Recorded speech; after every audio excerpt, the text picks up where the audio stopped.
नमस्कार प्यारे बच्चों, आज हम आपकी पाठ पुस्तक खुलते पंख के पाठ 12 मैं कर सकता हूँ को करने जा रहे हैं। आज हम एक ऐसे व्यक्ति के बारे में पढ़ेंगे जिसने अपनी कड़ी मेहनत, दृढ़ निश्चय और आत्मविश्वास के बल पर यह साबित कर दिया कि कोई भी व्यक्ति कमज़ोर नहीं होता। वह कड़ी मेहनत से सब कुछ प्राप्त कर सकता है जिसकी उसने कल्पना की हो। कोई भी कमजोरी आपका रास्ता नहीं रोक सकती। सन 1936 का ओलंपिक खेल समारोह खेल जगत में एक अभूतपूर्व तथा विलक्षण घटना घटी। लकड़ी से सूखे पैरों वाले एक अपंग व्यक्ति ने जब श्रेष्ठ धावक का खिताब जीतकर दूसरा स्थान प्राप्त कर रजत पदक जीता तो सारी दुनिया की आंखें फटी की फटी रह गईं। उस व्यक्ति ने सिद्ध कर दिखाया था कि दृढ़ इच्छा शक्ति और आत्मबल से कुछ भी संभव हो सकता है। वह व्यक्ति जन्म से ही अपंग नहीं था। बचपन में 8 वर्ष की उम्र में वह एक दुर्घटना का शिकार हो गया था। एक दिन वह अंगीठी जला रहा था। गलती से उसने मिट्टी के तेल की जगह उसमें पेट्रोल डाल दिया। आग की भयानक लपटों में उसके दोनों पैर झुलसकर सूखी लकड़ी की तरह हो गए। साथ ही वह अपना एक हाथ भी खो बैठा। उसे तुरंत अस्पताल ले जाया गया। लंबी दौड़ धूप और इलाज के बाद आखिरकार डॉक्टरों ने निराश होकर कह दिया कि यह बच्चा अब कभी नहीं चल सकेगा।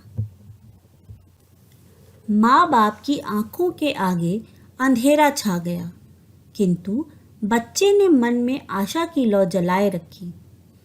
वह एक अपाहिज का जीवन नहीं जीना चाहता था। उसने हिम्मत नहीं हारी। कष्ट और पीड़ा झेलते हुए भी उसने अभ्यास जारी रखा।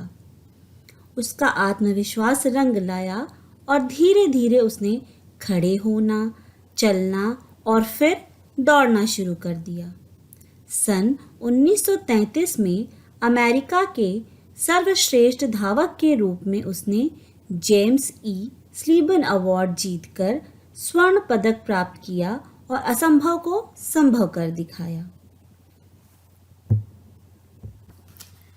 उसकी सफलता से ईर्ष्या करने वालों की कमी न थी। एक दिन उसके पड़ोसी शिक्षक ने उसे भोंदू कहा तथा उसका मजाक बनाते हुए कहा कि खेलों में जीतना अलग बात है और पढ़ लिख कर नाम कमाना दूसरी। युवक को यह बात चुभ गई और उसने इसे चुनौती के रूप में स्वीकार किया। ऊंची शिक्षा प्राप्त करने के लिए उसने पढ़ना आरंभ किया। मार्ग की कठिनाइयों का सामना करते हुए अपनी दृढ़ इच्छा शक्ति के बल पर वह आगे बढ़ता ही गया। सन 1938 में उसने न्यूयॉर्क विश्वविद्यालय से पीएचडी की उपाधि प्राप्त कर बोलने वालों के मुंह पर ताला लगा दिया। इतने में ही उसे संतोष नहीं हुआ। वह अपने देश और विकलांगों के लिए कुछ करना चाहता था। वह इस विषय में कुछ करने का सोच ही रहा था कि द्वितीय विश्व युद्ध आरंभ हो गया। वह नौसेना में भर्ती हो गया। 7 वर्ष तक सेना में रहकर उसने राष्ट्र की सेवा की। युद्ध समाप्त होने पर उसने 800 एकड़ का एक फार्म खरीदा और जी जान से खेती में जुट गया। अपनी मेहनत से उसने अच्छा पैसा कमाया। खेती की आमदनी से उसने एक आश्रम की स्थापना की। इस आश्रम ने लगभग 10,000 ऐसे विकलांग बच्चों को नया जीवन दिया जिन्हें समाज ने कुछ न कर सकने लायक समझकर एक तरफ कर दिया था। खेल और शिक्षा, देशभक्ति और समाज सेवा सभी क्षेत्रों में बड़े बड़े कीर्तिमान स्थापित करने वाला यह प्रतिभाशाली, दृढ़ निश्चयी व्यक्ति था अमेरिका का ग्लेन कनिंघम। ग्लेन कनिंघम ने अपने जीवन और उपलब्धियों से विकलांगों को एक सम्मानित और पूर्ण जीवन जीने की प्रेरणा प्रदान की है। बच्चों, इस पाठ में आए नए शब्द लिख लेते हैं।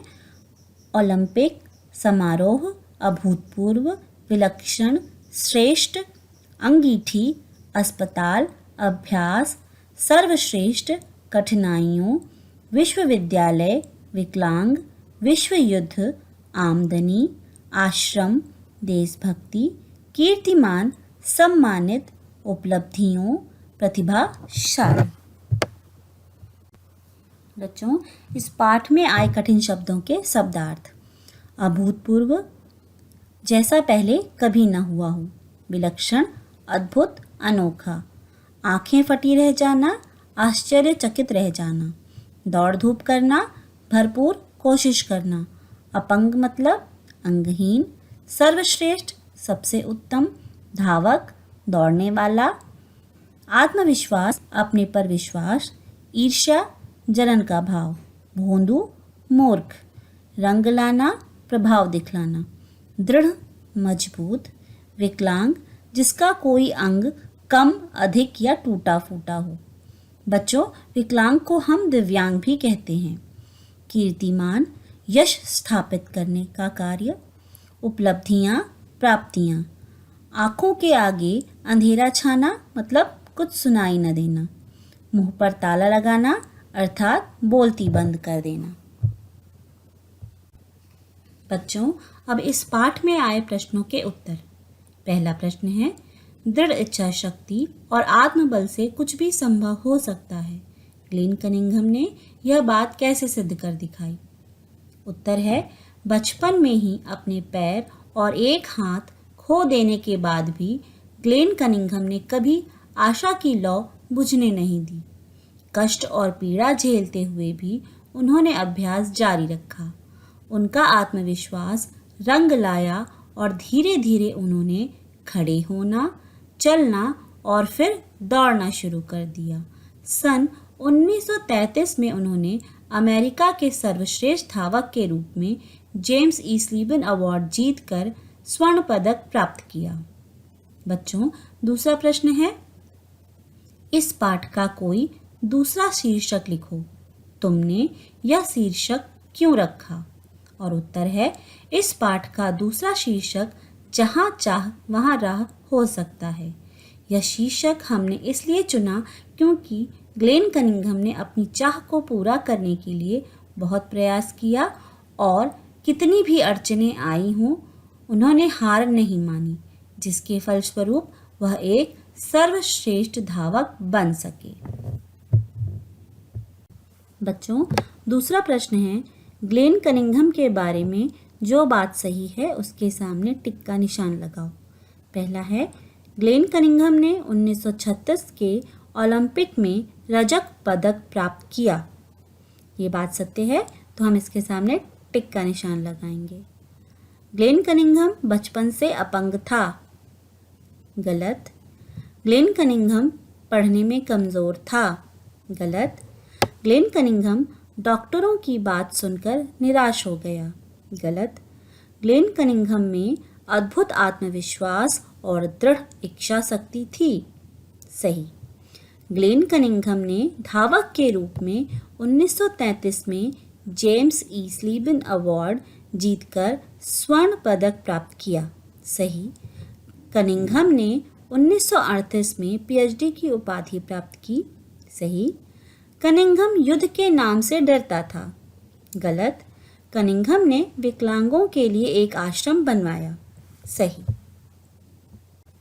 अगला प्रश्न है, पाठ में से वाक्यांशों के लिए एक शब्द ढूंढ कर लिखो।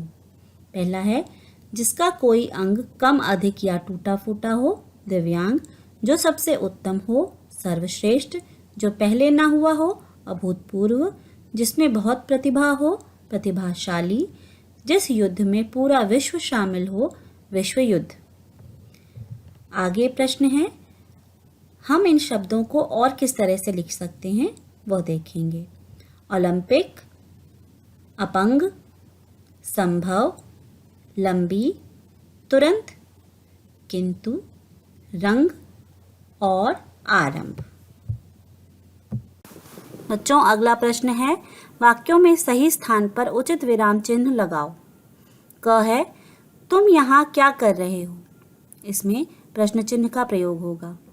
अरे यहाँ मत बैठो। मुझे आइसक्रीम, चॉकलेट, चिप्स कतई पसंद नहीं है। वाणी बोली, मेरी तबीयत ठीक नहीं है। राम दिन रात मेहनत करता है। अगला प्रश्न है, सही मुहावरा चुनकर वाक्य पूरे करो। पहला है, इंजीनियरिंग में दाखिला पाने के लिए वह पढ़ाई में जी जान से जुट गया। ख, उसकी मेहनत रंग लाई और उसे दाखिला मिल गया। मन चाहे कॉलेज में दाखिला पाने के लिए उसे बड़ी दौड़ धूप करनी पड़ी। उसके कारनामे देखकर लोगों की आंखें फटी रह गईं। बेटे का एक्सीडेंट हो जाने का समाचार सुनकर माँ बाप के आंखों के आगे अंधेरा छा गया। तो बच्चों, इस प्रकार यह पाठ समाप्त होता है। इस पाठ से संबंधित कोई भी प्रश्न आप नीचे कमेंट करके पूछ सकते हैं। धन्यवाद।